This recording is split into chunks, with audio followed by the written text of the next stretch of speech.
نحمدہ و نصلی علی رسول الکریم اما بعد۔ سورہ فاتحہ یہ سورہ مبارکہ اللہ تعالیٰ کی خصوصی فضل و کرم اور اللہ کے حکم سے تمام بیماریوں اور امراض کی شفا ہے۔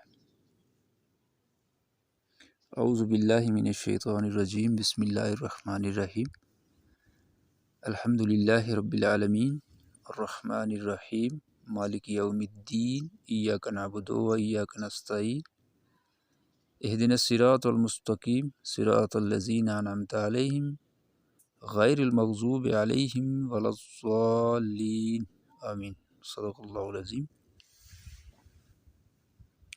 یہ سورہ مبارکہ قرآن مجید فرقان حمید کی سب سے پہلی سورہ ہے۔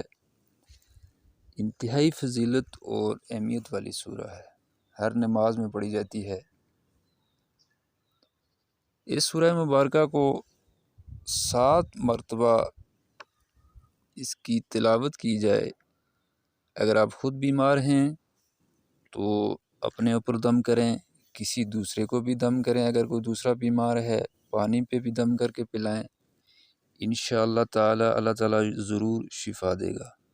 ایمان اور یقین کے ساتھ یہ عمل کریں، اللہ تعالیٰ کے فضل و کرم سے ہر بیماری اور ہر مرض کی شفا اس میں موجود ہے۔ نماز کی بھی پابندی رکھیں، 5 گانا نماز ادا کریں، یقین کریں نماز میں بھی شفا ہے، وضو میں شفا ہے، یہ قرآن سارے کا سارا شفا ہے۔ اللہ مجھے اور آپ کو قرآن سمجھ کر پڑھنے اور اس پر عمل کرنے کی توفیق عطا فرمائے، آمین۔ وما توفیقی الا باللہ۔